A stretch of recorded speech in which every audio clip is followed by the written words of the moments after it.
আমি রিয়ন এবং মিতা তিনজন মিলে আজকে সকালবেলা বের হয়েছি। আমি এবং মিতা যাব দেবদারু পার্ক। জায়গাটি খুবই সুন্দর, ঝিনাইদহ শহরের নতুন একটি স্থান। দেবদারু পার্ক ক্যাসেল ব্রিজের ঠিক সাথেই, এবং সেই জায়গাটি আজকে আমরা একটু ঘুরে আসব। আমরা ঝিনাইদহ যখনই আসি তখন এই জায়গাটি একটু বেরিয়ে আসি। মনের একটি প্রশান্তি।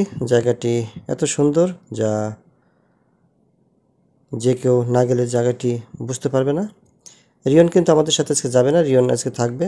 সে আজকে একটু দোকান থেকে কেনাকাটা করে আবার বাসায় চলে যাবে। আমি এবং মিতা দুজনেই যাব সেই দেবদারু পার্কে, ঝিনাইদহ শহরের মধ্যে।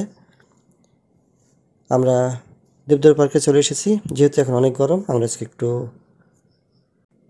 কুলফি মালাই খাবো। এখানে আসার পথে ঠিক এক মামার সাথে দেখা হয়ে গেল। বললাম যে মামা, যেহেতু আজকে অনেক গরম, আমাদেরকে একটু কুলফি আইসক্রিম দিন। মিতা এবং আমি আজকে যে কটা পারি সে কটা কুলফি আইসক্রিম খাবো। অনেকেই বসে আছে, দুজনে একসাথে কুলফি খাবো। এখানে কিন্তু সকালবেলাতেই অনেকেই ঘুরতে আসে। আমরা কিন্তু প্রায় আসি সকালে অথবা বিকালে, যখন সময় পাই ফ্রি টাইমে তখন এই জায়গাতে বেড়াতে আসি। পাশেই আছে নবগঙ্গা নদী, ঠিক তার পাশেই এই জায়গাটি, নাম দেবদারু পার্ক। এখন এই পার্কটাকে ঝিনাইদহ শহরে অনেকে ইকো পার্ক বলে, দেবদারু ইকো পার্ক।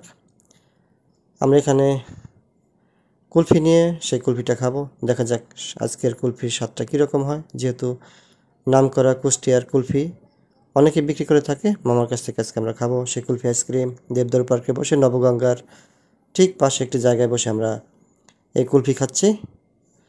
স্বাদটি কিন্তু খুবই সুন্দর এবং খুবই ভালো ছিল। আমরা দাঁড়িয়ে দাঁড়িয়ে খাচ্ছিলাম এবং মামার সাথে গল্প করছিলাম। মামা খুব খুশি, যেহেতু আজকে তার কাছ থেকে অনেকগুলি কুলফি আমরা খেয়েছি। আমাদের সাথে অনেকেই বসেছিল, তারা নিজ নিজভাবে গল্প করছে, আমরা গল্প করছিলাম।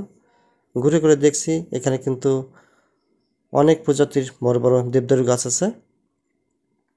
সেই গাছের জন্য এই নামটা হয়েছে দেবদারু পার্ক। এবং ঠিক আমরা যেখানে দাঁড়িয়েছিলাম সেখান থেকে দেখা যায় ক্যাসেল ব্রিজ, ব্রিজ দিয়ে যাওয়া যায় আরাপপুর, এবং ঠিক শহরের সাথে প্রাণকেন্দ্রে মিশে গেছে। ঠিক আমরা তার পাশে এই পার্কে ঘুরতে এসেছি সকালবেলা।